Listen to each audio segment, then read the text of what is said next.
Assalamualaikum teman-teman. Perkenalkan, nama saya Cynthia Putri Andrianti dari S1 Psikologi Universitas Aisyah Yogyakarta dengan nomor NIM 20 10 80 1008. Di sini saya akan menerangkan hal-hal yang berhubungan dalam akidah Islam yang wajib ditanamkan dalam kehidupan kita sebagai umat beragama Islam. Dilansir dari kompasiana.com, scientific.com, newetik.com, seputar pengetahuan.com, dan kalian akmal blogspot. Sebelum kita membahas materi kali ini, apa sih pengertian iman kepada Allah Subhanahu wa Ta'ala menurut teman-teman? Yap, betul. Pengertian iman kepada Allah Subhanahu wa Ta'ala adalah membenarkan dengan hati bahwa Allah ada dengan segala sifat keagungan dan kesempurnaannya. Kemudian diakui dengan lisan dan dibuktikan dengan amal perbuatan di dunia nyata. Jika dilihat dari bahasa iman, mempunyai sumber dari bahasa Arab yang artinya adalah percaya. Namun dilihat dari istilah iman, artinya membenarkan dengan hati, mengucapkan dengan lisan, dan mengamalkan dengan perbuatan. Sehingga definisi yang tepat tentang iman kepada Allah Subhanahu wa Ta'ala yaitu meyakini dengan hati, mengakui dan mengucapkan dengan lisan, dan membuktikan atau melakukan dengan amal perbuatan bahwa Allah ada dan semua sifat ada padanya adalah agung dan sempurna. Jadi kita tidak cukup dengan menghafalkan keenam rukun iman tersebut, namun kita perlu membenarkan hati kita bahwa Allah itu ada dengan segala keagungannya. Bagaimana cara kita membuktikannya? Dengan mengucapkan lisan yang diucapkan pada kalimat syahadat, serta diamalkan perintahnya, serta menghindari langkah atau larangan di dunia nyata. Setelah kita melakukan ketiga-tiganya, maka kita dapat tergolong sebagai orang yang beriman. Tahu nggak sih kalian bahwa beriman kepada Allah dapat mendatangkan keuntungan dan kebahagiaan hidup, karena orang yang beriman akan selalu mengingat Allah, dan dalam hal apapun itu ia akan selalu bersadar dan berserah diri kepada Allah. Contohnya, orang yang beriman kepada Allah antara lain selalu menjalankan perintahnya dan menjauhi larangan yang tidak akan membuat dia menduakan antara itu kejelekan dan keimanannya yang harus dilaksanakan tersebut. Kalian tahu nggak, ketika kita telah mengimani bahwa tidak ada satu Tuhan selain Allah serta rukun iman lainnya, maka kita akan mendapatkan beberapa hal seperti: 1. Menambah keyakinan, 2. Menambah ketaatan, 3. Menenteramkan hati, 4. Dapat menyelamatkan manusia di dunia dan di akhirat, yang kelima, memberi keuntungan dalam hidup kita. Nah, sampai sini teman-teman sudah paham kok belum? Ya, sudah paham. Mari kita lanjutkan bahas tentang dalil perintah beriman kepada Allah Subhanahu wa Ta'ala. Dalil yang terdapat dalam perintah beriman kepada Allah Subhanahu wa Ta'ala yaitu dalil nafli, iman kepada Allah Subhanahu wa Ta'ala. Terdapat dalil yang menjadi dasar atau landasan iman kepada Allah Subhanahu wa Ta'ala yang tercantum di dalam Al-Quran surat Al-Baqarah ayat 163, yaitu wa ilahukum ilahu wahid la ilaha illa huwa rahmanur rahim, yang artinya, dan Tuhanmu adalah Tuhan yang Maha Esa, tidak ada Tuhan melainkan Dia yang Maha Pemurah dan lagi Maha Penyayang.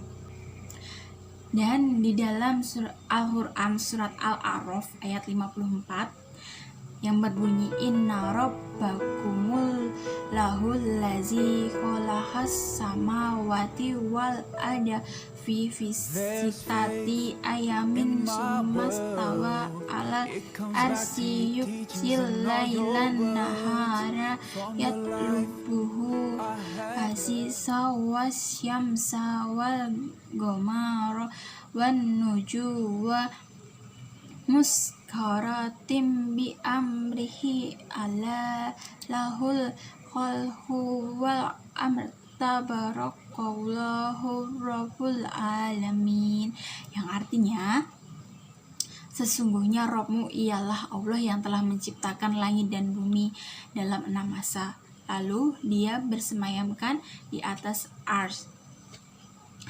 Dia menutup malam kepada siang dan mengikuti dengan cepat, dan diciptakannya pula matahari, bulan, bintang, masing-masing tunduk kepada perintahnya. Ingatlah, menciptakan dan memerintah hanyalah hak Allah. Maha penuh berkah Allah, Rabb semesta alam. Syekh Abu Bakar Jabil Al-Jazairi mengatakan, melalui surat Al-A'raf ayat 54, Allah Subhanahu wa Ta'ala menceritakan sendiri tentang wujudnya, tentang rububiyahnya atas makhluknya, dan tentang asmanya atau nama-nama dan sifatnya. Itu tulis dari Syekh Abu Bakar. Dalam Al-Quran surat An-Nabiyah ayat 22 yang berbunyi, Lau kana fihima alihatun illallahu lafasadata fasubhanallahi rabbil arsy amma yasifun, yang artinya sekiranya ada di langit dan bumi Tuhan-Tuhan selain Allah, niscaya hancurlah keduanya. Maka Maha Suci Allah yang mempunyai arsy daripada apa yang mereka sifatkan. Menurut Syekh Abu Bakar Jabir Al-Jazairi, melalui surat An-Nabiyah ayat 22, Allah Subhanahu wa Ta'ala menegaskan bahwa tidak ada Tuhan yang patut disembah di langit dan di bumi selain Dia. Dan terdapat dalil ahli iman kepada Allah Subhanahu wa Ta'ala. Setidaknya ada 3 hal yang disebutkan Syekh Abu Bakar Jabil Al-Jazairi sebagai dalil ahli iman kepada Allah Subhanahu wa Ta'ala. Yang pertama, adanya alam semesta dengan aneka makhluk hidup. Ini menjadi bukti dan memberi kesaksian tentang adanya wujud Sang Pencipta, yaitu Allah Subhanahu wa Ta'ala. Karena tidak ada seorang pun di alam raya ini yang mengklaim telah menciptakan alam raya ini beserta isinya selain dari Allah Subhanahu wa Ta'ala, tulis Abu Bakar. Kedua adalah adanya firman-firman Allah Subhanahu wa Ta'ala di dalam Al-Quran yang selalu dibaca oleh umat Islam. Tak hanya dibaca, tapi juga dihayati dan dipahami maknanya. Dalil ahli iman kepada Allah Subhanahu wa Ta'ala yang ketiga adalah sistem yang teratur dalam tata surya dan kehidupan di bumi, mulai dari proses penciptaan, pembentukan, pertumbuhan, dan perkembangan makhluk hidup yang ada di alam semesta ditundukkan kepada sunatullah.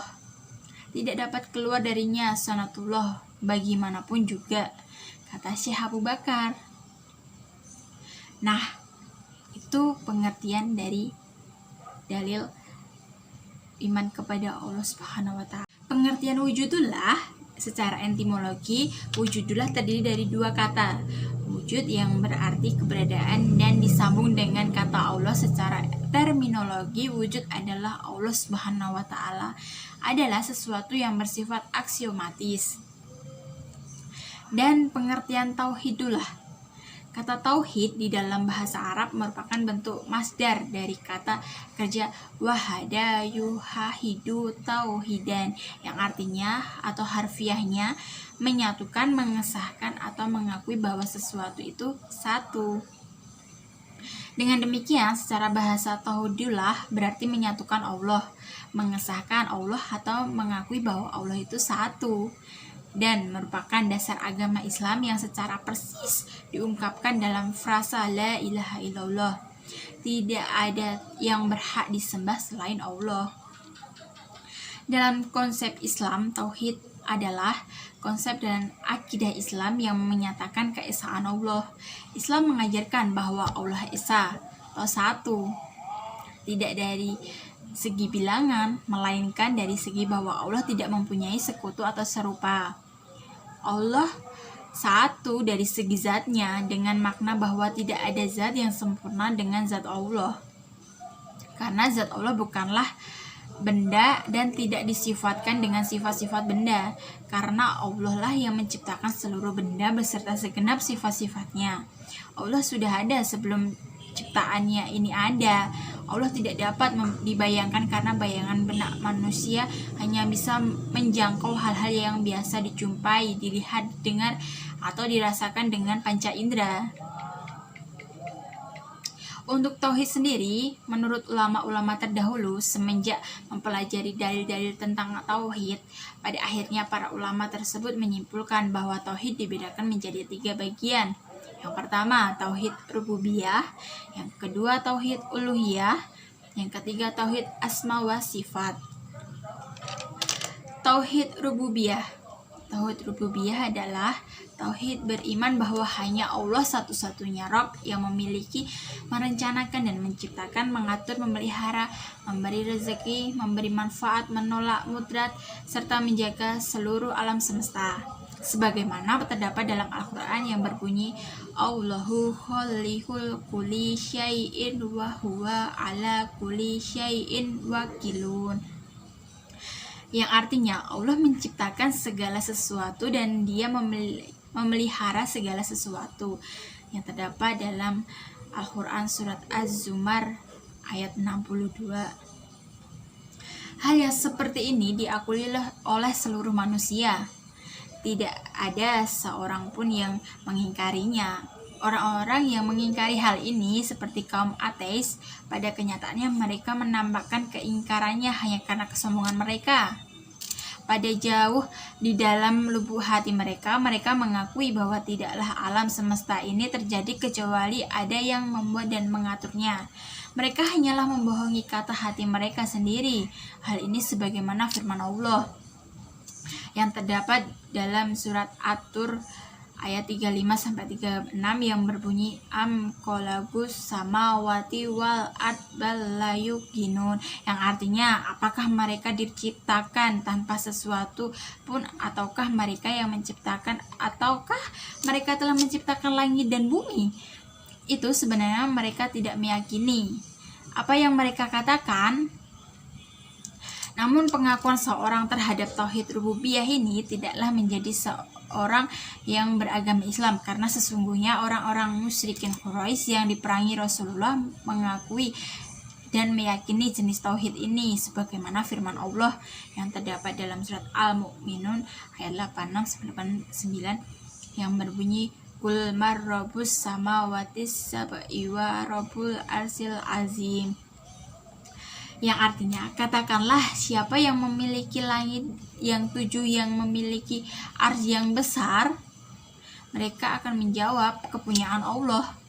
Katakanlah, apakah kamu tidak bertakwa? Katakanlah, siapa yang tangannya berada kekuasaan atas segala sesuatu, sedangkan Dia melindungi tetapi tidak ada yang dapat dilindungi darinya. Jika kamu mengetahui, mereka akan menjawab, kepunyaan Allah Subhanahu wa Ta'ala. Katakanlah, maka dari jalan manakah kamu ditipu?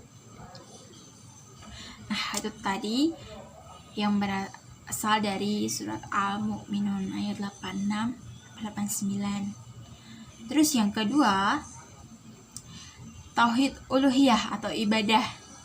Tauhid uluhiyah dapat diartikan sebagai mentauhidkan atau mengesahkan Allah dari segala bentuk kepribadian, baik yang zahir atau terlihat maupun batin. Itu artinya kita beriman bahwa hanya Allah semata yang berhak disembah, tidak ada sekutu baginya. Allah menyatakan bahwa tidak ada Tuhan yang berhak disembah selain Dia, yang menegakkan keadilan di muka bumi ini. Para malaikat dan orang-orang yang berilmu juga menyatakan demikian.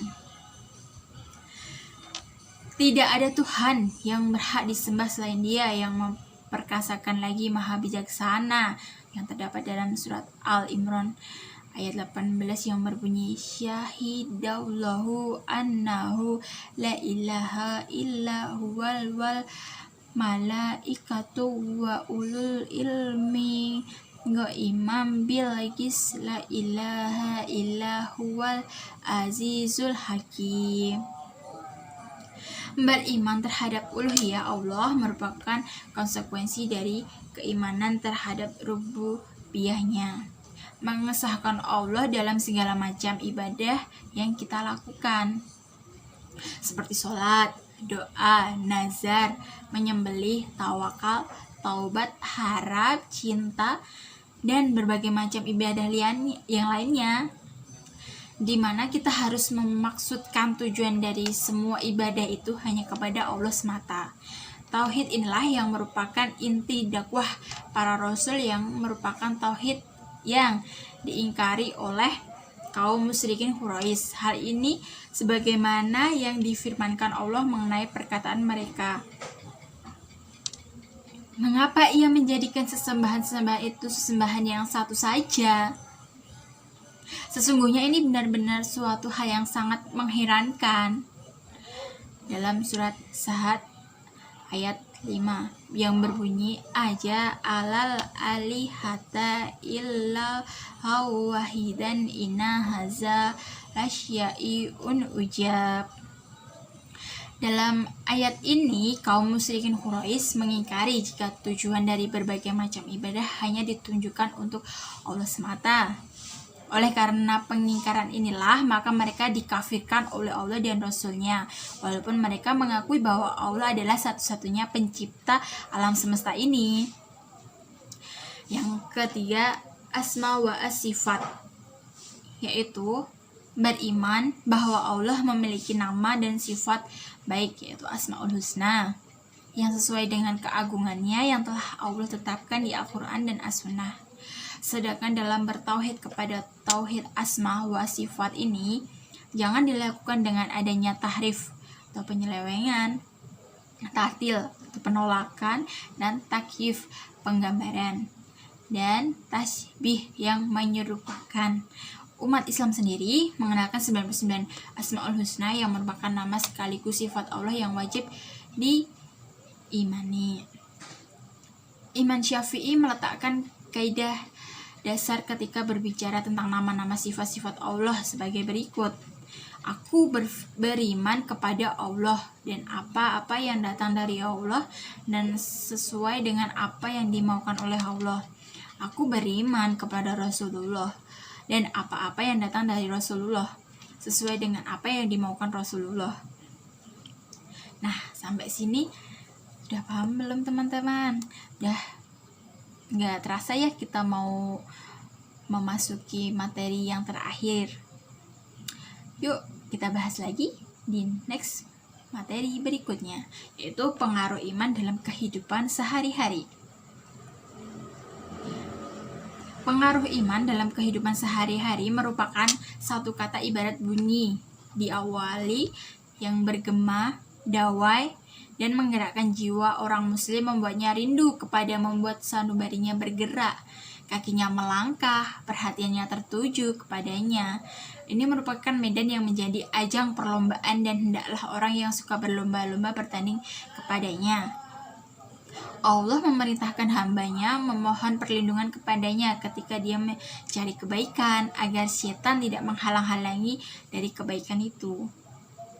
Dan kita digoda oleh keburukan, dia dapat disingkirkan darinya. Maksudnya ketika hamba hendak melakukan kebaikan dan ketika setan menyuruh melakukan keburukan tersebut, seorang yang beriman maka ia akan senantiasa berlindung kepada Allah Subhanahu wa Ta'ala dari godaan setan tersebut. Ketika mengerjakan kebaikan atau ketika ada hasrat mengerjakan keburukan, pengaruh iman terhadap kehidupan manusia sangatlah besar. Berikut ini dikemukakan beberapa pokok manfaat yang berpengaruh iman pada kehidupan manusia. Yang pertama, iman melenyapkan kepercayaan pada kekuasaan benda. Orang yang beriman hanya percaya pada kekuatan dan kekuasaan Allah. Kalau Allah hendak memberikan pertolongan, maka tidak ada satu kekuatan apapun yang dapat mencegahnya.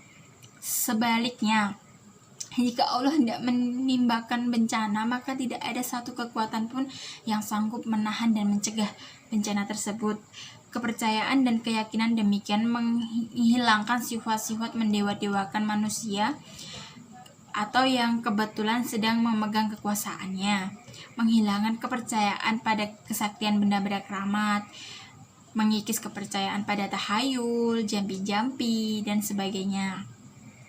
Pegangan orang yang beriman adalah firman Allah surat Al-Fatihah ayat 1-7. Yang kedua, iman menanamkan semangat berani menghadapi maut. Takut menghadapi maut menyebabkan manusia menjadi pengecut. Banyak di antara manusia yang tidak berani mengemukakan kebenaran karena takut menghadapi resikonya. Orang yang beriman yakin sepenuhnya bahwa kematian di tangan Allah. Pegangan orang beriman mengenai soal hidup dan mati adalah firman Allah dalam Al-Quran surat Al-Nisa ayat 78. Dan yang ketiga, iman menanamkan sikap self-help dalam kehidupan sehari-hari. Rezeki atau mata pencaharian memegang peranan penting dalam kehidupan manusia. Banyak orang yang melepaskan pendiriannya karena kepentingan kehidupannya sendiri. Yang keempat, iman mewujudkan kehidupan yang baik, hayatan thayyibah. Kehidupan manusia yang baik adalah kehidupan orang yang selalu menekankan kepada kebaikan dan mengerjakan perbuatan yang baik. Hal ini dijelaskan dalam firman-Nya surat An-Nahl ayat 97. Yang kelima, iman melahirkan sikap ikhlas dan konsekuen. Iman memberikan pengaruh pada seorang untuk selalu berbuat dengan ikhlas tanpa pamrih, kecuali untuk keridhaan Allah. Orang yang beriman senantiasa konsekuensi dengan apa yang telah diikrarkannya, baik dengan lidahnya maupun dengan hatinya. Ia senantiasa berpedoman pada firman Allah dalam Al-Quran surat Al-An'am ayat 162. Dan yang keenam, iman memberi keberuntungan. Orang yang beriman selalu berjalan pada arah yang benar karena Allah membimbing dan mengarahkan pada tujuan hidup yang hakiki. Dengan demikian, orang yang beriman adalah orang yang beruntung dalam hidupnya. Hal ini sesuai dengan firman Allah dalam Al-Quran surat Al-Baqarah ayat 5. Yang terakhir, iman mencegah penyakit.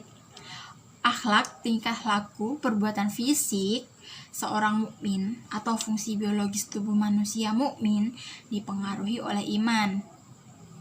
Hal itu karena semua gerak dan perbuatan manusia mukmin, baik yang dipengaruhi oleh kemauan seperti makan, minum, berdiri, melihat, berpikir, maupun yang tidak dipengaruhi oleh kemauan seperti gerak jantung, proses pencernaan, dan pembuatan darah, tidak lebih dari serangkaian proses atau reaksi kimia yang telah terjadi di dalam tubuh.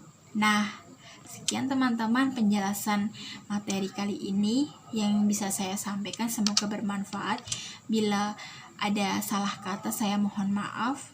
Wabillahi taufiq wal hidayah wal inayah. Wassalamualaikum warahmatullahi wabarakatuh.